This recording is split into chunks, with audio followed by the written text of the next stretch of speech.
కూటమి ప్రభుత్వం ఏర్పడిన తరువాత అత్యధికంగా వచ్చిన ఫిర్యాదులు రెవెన్యూ శాఖలోనే ఉన్నాయి. రెవెన్యూ శాఖ చెబుతున్న లెక్కల ప్రకారమే దాదాపుగా అన్ని విభాగాలకు సంబంధించి 5,28,000 దరఖాస్తులు వచ్చాయి. అందులో చొక్క భూములకు సంబంధించి అంటే 22A భూములకు సంబంధించి కావచ్చు, వైసీపీ హయాంలో జరిగినటువంటి రీసర్వేలో భూమి తగ్గిందని కావచ్చు, లేదా పట్టాదారు పాసు పుస్తకాలకు సంబంధించి ఉన్న ఇబ్బందులు కావచ్చు, అలాగే గతంలో మాజీ సైనికులకు స్వతంత్ర సమరయోధులకు కేటాయించినటువంటి భూములు ఇంకా ఫ్రీ హోల్డ్లో ఉండటం కావచ్చు, ఇలా అనేక రకాల సమస్యలకు సంబంధించి మొత్తంగా 5,28,000 దరఖాస్తులు వచ్చాయి. ఈ ఫిగర్ చూసి చంద్రబాబు గారు కూడా ఆశ్చర్యపోయిన పరిస్థితి. ఈ స్థాయిలో రెవెన్యూ సమస్యలు వస్తుంటే మరి రెవెన్యూ యంత్రాంగం ఎంతవరకు పరిశీలించిందని ఒక రకంగా ఆ రెవెన్యూ శాఖ పనితీరు మీద, అధికారుల పనితీరు మీద కొంత అసహనం అయితే వ్యక్తం చేసినట్టుగా తెలుస్తుంది. దీంతో చంద్రబాబు గారు కొన్ని కఠిన నిర్ణయాలు అయితే తీసుకున్నారు. నెల రోజుల్లో ఏదైతే ఈ ఫ్రీ హోల్డ్ భూములు ఉన్నాయో దానికి 100% పరిష్కారం చూపాల్సిందే. ప్రతి నెల ఇక నుంచి నేను రెవెన్యూని అయితే సమీక్షిస్తానని చెప్పి చంద్రబాబు గారు చెప్పారు. అలాగే ఏదైతే ఇప్పుడు రీసర్వే జరుగుతుందో ఈ రీసర్వే అనేది 2027 నాటికి పూర్తి అవ్వాలని కూడా చంద్రబాబు గారు అయితే టైం పీరియడ్ అయితే పెట్టడం జరిగింది. ఇక జాయింట్ కలెక్టర్ల వద్దే ప్రధాన అధికారాలన్నీ కూడా ఉండటం వల్ల వారి మీద పని భారం పెరిగి కొంత సమస్యలను పరిష్కరించడం లేట్ అవుతుందనే అభిప్రాయాన్ని నిన్న రెవెన్యూ శాఖ అయితే చంద్రబాబు గారి వద్ద లేవనెత్తడం జరిగింది. దీంతో కొన్ని వివాదాస్పద భూముల అంశాలను అయితే ఆర్డీఓకు బదిలీ చేయాలని, మరికొన్ని అధికారాలను తహసీల్దార్లు అంటే ఎంఆర్ఓలకు బదిలీ చేయాలని, కీలకమైనటువంటి అధికారాలు మాత్రమే జేసీ వద్ద ఉంచాలని చెప్పి చెప్పడం జరిగింది. ఇక పూర్తిగా ఏదైతే ఈ వివాదాస్పద భూములు ఉన్నాయో వాటి మొత్తాన్ని పరిష్కరించే బాధ్యత జాయింట్ కలెక్టర్లదే. జాయింట్ కలెక్టర్ల పనితీరుకు ఇదే నిదర్శనంగా మారుతుంది. ప్రతి నెల కూడా జాయింట్ కలెక్టర్లు జరిగే సమీక్షా సమావేశంలో పాల్గొనాలి. వారు యాక్టివ్గా ఉండి ఆ జిల్లాలో ఒక్క సమస్య కూడా లేకుండా పూర్తి చేయాల్సిన బాధ్యత జాయింట్ కలెక్టర్ల మీదే ఉంటుందని చెప్పి నిన్న చంద్రబాబు గారు కూడా చెప్పడం జరిగింది. ఇక ప్రధాన సమస్య అయినటువంటి 22A అంటే మనం చుక్క భూములు అంటాం. సో వైసీపీ అప్పుడు కొన్ని చుక్క భూములు పెట్టారు, కొన్ని అధికారుల తప్పిదాల వల్ల కొన్ని చుక్క భూములుగా మారాయి. లేదా ఒక సర్వే నెంబర్లో దాదాపు సర్వే నెంబర్లో 20-30 ఎకరాలు ఉంటుంది. బట్ అందులో ఎకరానికో 2 ఎకరాలకో సబ్ సర్వేలో ఒక సెక్షన్కి మాత్రమే చుక్క భూమి పెట్టాలనుకోండి.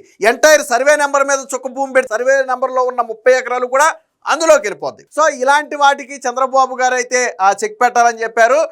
పూర్తిగా 1954కు ముందే సేల్ డీడ్ ఉండి రిజిస్ట్రేషన్ డాక్యుమెంట్లో ఉన్నటువంటి భూములు ఏదైనా చుక్క భూముల్లో ఉంటే వాటి మొత్తాన్ని కూడా విడుదల చేయాలని చెప్పారు. ఫ్రీ హోల్డ్లో ఉంటే విడుదల చేయాలని చెప్పారు. అలాగే మాజీ సైనికులకు కేటాయించిన భూములు, అలాగే స్వతంత్ర సమరయోధులకు కేటాయించిన కొన్ని భూములు కూడా స్టిల్ 22Aలో ఉన్నాయి. సో వాటన్నిటిని కూడా ఇమీడియట్గా విడుదల చేయాలని చెప్పి చంద్రబాబు గారు అయితే ఆదేశాలు జారీ చేయడం జరిగింది.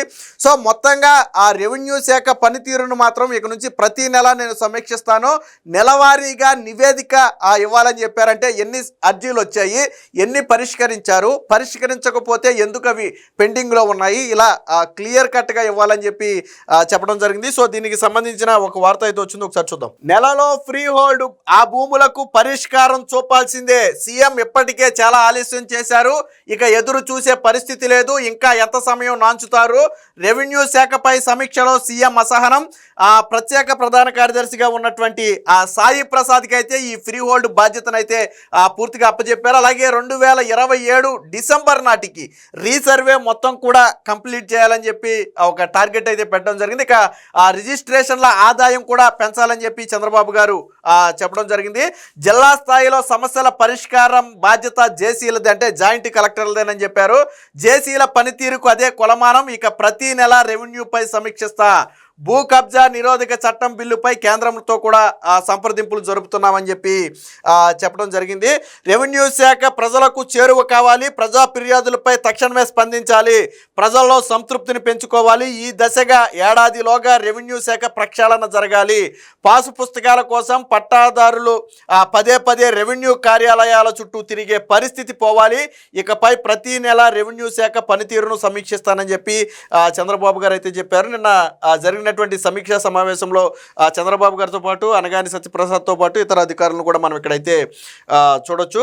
ఒక రకంగా అంటే ఇక నుంచి అంటే ఇప్పటి వరకు వచ్చినటువంటి అర్జీలు దాని పనితీరు మీద చంద్రబాబు గారు కొంత అసంతృప్తితో ఉన్న మాట వాస్తవం. కాకపోతే రెవెన్యూ సమస్యలు అనేవి కొంచెం మిగతా సమస్యలతో పోలిస్తే ఇవి కొంచెం క్రిటికల్గా ఉంటాయి. రెవెన్యూ సమస్యల వెనక 1,00,000 కారణాలు ఉంటాయి. సో ఆ కారణాలు పైగా అధికారులు కూడా ఆ వైసీపీ హయాంలో బాగా అలవాటు పడిపోయి ఇప్పుడు పనిచేయడానికి కూడా వచ్చుకునే పరిస్థితి లేదు. సో ఇవన్నీ కూడా చంద్రబాబు గారు అయితే క్షుణ్ణంగా పరిశీలించారు. ముఖ్యంగా జాయింట్ కలెక్టర్లకు అయితే మేజర్గా ఈ బాధ్యత అప్పచెప్పారు. సో మరి చూడాలి ఇక్కడ నుంచి. ఇప్పటికే చాలా ఆలస్యం చేశారు, ఇక ఎదురు చూసే పరిస్థితి లేదు, ఫ్రీ హోల్డ్ అసైన్డ్ భూములపై త్వరగా నిర్ణయం తీసుకోవాల్సిందే అని ముఖ్యమంత్రి చంద్రబాబు ఆదేశాలు ఇచ్చారు. ఈ సమస్య పరిష్కారానికి ఒక 2 నెలల సమయం పడుతుందా అని అధికారులను ప్రశ్నించినప్పుడు 1 నెలలోగా దీన్ని సెటిల్ చేస్తామని చెప్పి రెవెన్యూ శాఖ ప్రత్యేక ప్రధాన కార్యదర్శిగా ఉన్నటువంటి సాయి ప్రసాద్ అయితే చెప్పినట్టుగా తెలుస్తుంది. దీంతో నెల రోజుల్లోగా ఫ్రీ హోల్డ్ అసైన్డ్ భూములపై ఒక స్పష్టమైన నివేదిక ఇవ్వాలని సబ్ కమిటీకి ఇదే చివరి అవకాశం అని కూడా చంద్రబాబు గారు అయితే చెప్పారు. ఇంకా సమీక్షలో జరిగినటువంటి ఇతర నిర్ణయాలంటే ఒకసారి చూద్దాం. సత్యప్రసాద్ కూడా 1 నెలలో ఈ ఫ్రీ హోల్డ్ భూములకైతే పరిష్కారం చూపుతామని చెప్పారు. ఈ నేపథ్యంలోనే ఈరోజు అనగాని సత్యప్రసాద్ నేతృత్వంలో ఈ మంత్రివర్గ ఉపసంఘం కూడా అయితే భేటీ అవుతున్నట్టుగా ఇవ్వటం జరిగింది. అలాగే దీనికి సంబంధించి ప్రధానంగా అనంతపురంతో పాటు ఇతర జిల్లాల్లో ఉన్న బంజర భూములు 1954కు ముందే రిజిస్ట్రేషన్ ఆఫ్ హోల్డింగ్స్ పరిధిలో ఉండి వాటిపై అనేక లావాదేవీలు ఇప్పటికే జరిగి ఉంటే ఆ భూములను నిషేధిత జాబితా 22A నుంచి తొలగించాలని చెప్పారు. అలాగే 1999 వరకు రైతు సహకార సొసైటీలో రుణాల కోసం అసైన్డ్ భూములను తాకట్టు పెట్టేవాళ్ళు. తర్వాత వాళ్ళు చెల్లించలేకపోతే వాటిని సొసైటీలే వేలం కూడా వేసేవి. సరే, వేలంలో ఎవరికి కావాలితే వాళ్ళు కొనుక్కునేవాళ్ళు. బట్ ఆ భూములు కూడా స్టిల్ ఇంకా 22Aలోనే ఉన్నాయి. సో అలాంటి అంటే సొసైటీ వేలం ద్వారా వచ్చినటువంటి ఏదైతే ఈ అసైన్డ్ భూములు ఉన్నాయో వాటిని వేరొక వ్యక్తి కొనుక్కున్నాడో వాటిని ఖచ్చితంగా 22A జాబితా నుంచి వెంటనే తొలగించాలని చెప్పి చెప్పడం జరిగింది. ఇది మనం చెప్పడం కాదు, ఇటీవల అనేక మంది కోర్టులకు వెళ్ళిన నేపథ్యంలో మేము ఎప్పుడో సొసైటీ నుంచి కొనుక్కున్నాం బట్ ఇంకా దీన్ని 22Aలోనే ఉంచారని ఆ కోర్టులకు చెప్తే కోర్టులు కూడా అనేక సందర్భాల్లో ప్రభుత్వానికి డైరెక్షన్స్ ఇచ్చాయి.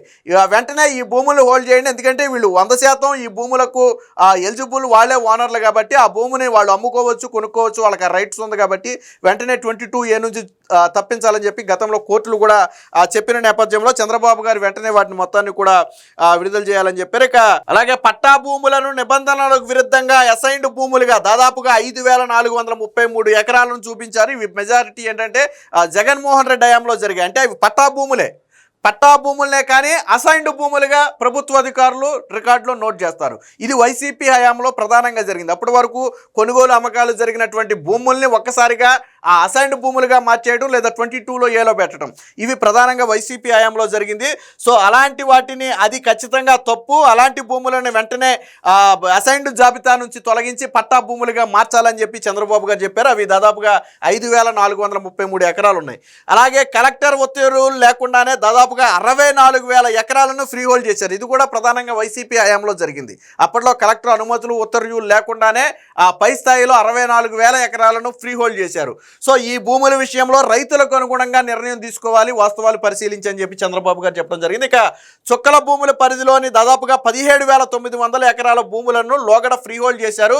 ఇవి నిబంధనల ప్రకారమే ఉన్నాయి కాబట్టి రైతులకు అనుగుణంగా నిర్ణయం తీసుకోవాలని చెప్పి చెప్పడం జరిగింది. ఇక రైతుల భూముల కొలతల విషయంలో జాగ్రత్తలు తీసుకోవాలి, రికార్డు ప్రకారం వారున్న హద్దుల మేరకు విస్తీర్ణం ఖరారు చేయాలి, భూమి తగ్గిందనే కొత్త సమస్య రావద్దు. ఏ రైతు కూడా రీసర్వే తర్వాత నా భూమి తగ్గింది అని ఏ రైతు కూడా రాకూడదు. వైసీపీ హయాంలో జరిగిన మేజర్ ప్రాబ్లం ఇదే. ఇప్పుడు వచ్చినటువంటి భూమి తగ్గిందని వచ్చినటువంటి దరఖాస్తుల్లో ప్రధానమైనవి కూడా వైసీపీ హయాంలోవే. రీసర్వే పేరుతో 1 ఎకరం ఉన్న రైతుకి రీసర్వే చేసి 90 సెంట్లు 80 సెంట్లు అనేవాళ్ళు.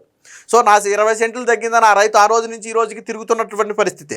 సో కాబట్టి ఇప్పుడు జరిగే రీసర్వేలో అలాంటి తప్పులు ఎక్కడా దొరకకూడదు. అలాగే గతంలో జరిగినటువంటి తప్పులన్నీ కూడా సరిదిద్దాలని చెప్పి చంద్రబాబు గారు అయితే చెప్పడం జరిగింది. ఇక నిబంధనల మేరకు ఉన్న మాజీ సైనికుల భూములను నిషేధిత గడువు ముగిసిన తర్వాత 22A జాబితా నుంచి తొలగించాలని చెప్పారు. అలాగే 1954కు ముందు ఉన్నటువంటి అసైన్డ్ భూములు పట్టా భూములు అయి ఉంటే అంటే రిజిస్ట్రేషన్ డాక్యుమెంట్ ఉంటే వాటిని కూడా తొలగించాలని చెప్పి చెప్పడం జరిగింది. ఇక రైతుల పట్టా భూములను సుమోటోగా నిషేధిత జాబితా నుంచి తొలగించేలా రెవెన్యూ శాఖ, అంటే కొన్ని భూములను అధికారుల తప్పిదాల వల్ల కావచ్చు లేదా పొలిటికల్ ఇన్ఫ్లుయెన్స్ వల్ల కావచ్చు 22A జాబితాలో చేర్చి ఉంటే వాటి వాస్తవాలను పరిశీలించి అవి నిజమైన భూములు అయ్యుండి పట్టా భూములు అయ్యుంటే వెంటనే 21A జాబితా నుంచి తొలగించడానికి రెవెన్యూ శాఖ ప్రత్యేక చొరవ చూపాలని చెప్పి చెప్పడం జరిగింది. అలాగే జేసీ అధికారాల బదలాయింపు, కీలకంగా ప్రధాన అధికారాలన్నీ కూడా జాయింట్ కలెక్టర్ వద్ద ఉండటం వల్ల ఏమవుతుందంటే ఇష్యూలు కొద్దిగా లేట్ అవుతున్నాయి.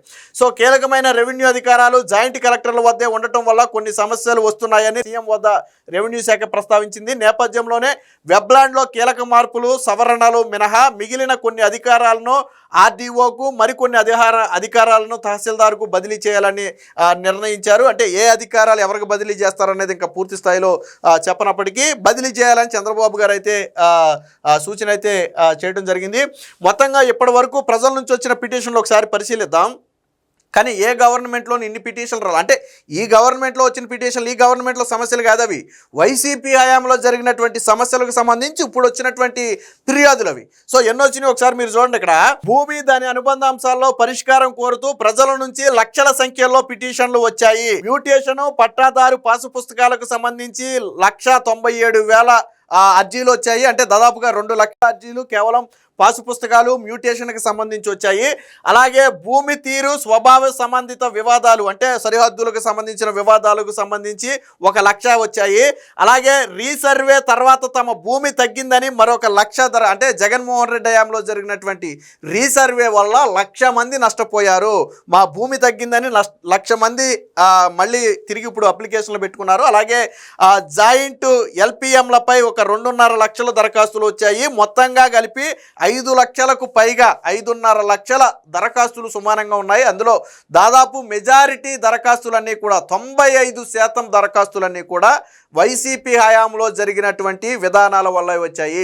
అవి ఫ్రీ హోల్డ్ కావచ్చు, 22A కావచ్చు, రీసర్వే కావచ్చు, లేదా బలవంతంగా భూములు ఆక్రమించుకోవడం కావచ్చు, లేదా గతంలో పట్టాదారు పాసు పుస్తకాలు ఇవ్వకుండా ఇబ్బంది పెట్టడం కావచ్చు. ఇలా మొత్తంగా 5.5 లక్షల దరఖాస్తులు అయితే రావడం జరిగింది. దీన్ని చంద్రబాబు గారు కూడా ఇది చూసి ఆశ్చర్యపోయారు. దీనికి సంబంధించిన మరొక వార్త కూడా ఒకసారి చూద్దాం. ఏడాదిలోగా రెవెన్యూ ప్రక్షాళన, ఒకే సమస్యపై పదే అర్జీలు వస్తే కుదరదు. జేసీలకు రెవెన్యూ సమస్యల పరిష్కార బాధ్యత, వివాదాస్పద భూముల పరిష్కారమేమో ఆర్డీఓలకు ఇచ్చారు. భూమి విలువల్ని మార్కెట్ విలువతో కూడా అప్గ్రేడ్ చేయాలని, అంటే ఎప్పుడో పాత రెవెన్యూ మార్కెట్ విలువలు ఉన్నాయి కాబట్టి ప్రస్తుత భూమి విలువ అనేది ప్రతి చోట పెరిగింది కాబట్టి ఆ భూమి విలువకు అనుగుణంగా దీన్ని కూడా మార్కెట్ విలువకు అనుగుణంగా దీన్ని అప్గ్రేడ్ చేయాలని చెప్పి చంద్రబాబు గారు చెప్పారు. రెండోది ఏంటంటే రెవెన్యూ శాఖలో ఒకే సమస్యపై పదే అర్జీలు ఎందుకు వస్తున్నాయని సీఎం చంద్రబాబు అధికారులను ప్రశ్నించారు. ఇక నుంచి అయినా పరిస్థితి మారాలని, ఏడాదిలో ప్రక్షాళన జరగాలని ఆదేశించారు. రీసర్వే చేసిన భూములకు సంబంధించి ఒక్క సమస్య కూడా ఉండకూడదని, భూమి ఎవరిదో వారి పేరటే నమోదు చేయాలని స్పష్టం చేశారు. రెవెన్యూపై మంగళవారం సచివాలయంలో చంద్రబాబు గారు అయితే సమీక్షించారు. రెవెన్యూ శాఖ మంత్రి అనగాని సత్యప్రసాద్తో పాటు ప్రధాన కార్యదర్శి సాయి ప్రసాద్ అయితే పాల్గొన్నారు. రిజిస్ట్రేషన్లకు సంబంధించి ఇతర రాష్ట్రాల్లో అనుసరిస్తున్నటువంటి విధానాలను కూడా ఒకసారి అధ్యయనం చేసి రిపోర్ట్ ఇవ్వాలని చెప్పి, అంటే బెటర్ ఉంటే అవసరమైతే అవి మన స్టేట్లో కూడా ఇంప్లిమెంట్ చేయడానికి అడిగారు. అలాగే స్టాంపులు రిజిస్ట్రేషన్ శాఖలో 10,000 కోట్ల రెవెన్యూ లక్ష్యంగా పెట్టడం, దాంతోపాటు మార్కెట్ విలువలను భూమి విలువలను అప్గ్రేడ్ చేయడం చేశారు. ఇక 10వ తరగతి పూర్తి చేసిన వెంటనే విద్యార్థులకు కుల ధృవీకరణ పత్రాలు పొందేలాగా కార్యాచరణ రూపొందించాలని, ఆర్టీజీఎస్తో అనుసంధానించిన సమాచారం ద్వారా ఆదాయ ధృవీకరణ పత్రం ఇవ్వాలని చెప్పి కూడా నిర్ణయించారు. ఇక చిక్కుముడులకు తావు లేకుండా జిల్లాలో సంయుక్త కలెక్టర్లకు రెవెన్యూ బాధ్యతలు పెంచాలని, ప్రతి నెల నిర్వహించే సమీక్షలో వారు తప్పనిసరిగా పాల్గొనాలని చంద్రబాబు సూచించారు. జిల్లాలో ఒక్క రెవెన్యూ సమస్య కూడా లేకుండా చేయాల్సిన బాధ్యత జేసీలదే. జాయింట్ ఇప్పుడు మొత్తం ఎంటైర్ రెవెన్యూ ఇష్యూలు మొత్తం కూడా జాయింట్ కలెక్టర్ల పరిధిలో ఉన్నాయి. జాయింట్ కలెక్టర్లదే బాధ్యత. కొన్ని అధికారాలను కింది స్థాయి అధికారులకు బదిలీ చేసినప్పటికీ మొత్తంగా పర్యవేక్షణ పర్యవేక్షించి వాటిని క్లోజ్ చేయాల్సిన బాధ్యత ఇప్పుడు జాయింట్ కలెక్టర్లకు అయితే ఇవ్వడం జరిగింది. ఏది ఏమైనా మొత్తంగా అటు ఫ్రీ హోల్డ్ భూములకు అలాగే ఇటు 22 అంటే ఏదైతే చుక్క భూములుగా నిషేధిత జాబితాలో చేర్చబడిన భూములు ఉన్నాయో వాటి మీద త్వరితగతిన ఒక నిర్ణయం తీసుకోవడంతో పాటు పట్టాదారు పాసు పుస్తకాల కోసం రైతులు తిరగాల్సిన పరిస్థితి ఉండకూడదు. రిజిస్ట్రేషన్ అయిన వెంటనే ఆటో మ్యూటేషన్ జరగటం, పాసు పుస్తకాలు వెంటనే జారీ చేయటం వంటివి జరగాలని చెప్పారు. నిన్న అనగాని సత్యప్రసాద్ కూడా అదే మాట చెప్పాడు. వెంటనే పాసు పుస్తకాలు వెంటనే విడుదల చేసే ప్రయత్నం చేస్తామని చెప్పి నిన్న మంత్రి ఈ మీటింగ్ తర్వాత కూడా చెప్పడం జరిగింది. ఏది ఏమైనా చంద్రబాబు గారు రాష్ట్రంలో ఉన్నటువంటి రెవెన్యూ సమస్యల మీద ప్రధానంగా దృష్టి సారించారు. ఖచ్చితంగా రాబోయే ఏడాదిలోపు మొత్తం సమస్యలన్నీ కూడా పరిష్కరించాలని ఈ సందర్భంగా చంద్రబాబు గారు ఆదేశాలు అయితే జారీ చేశారు.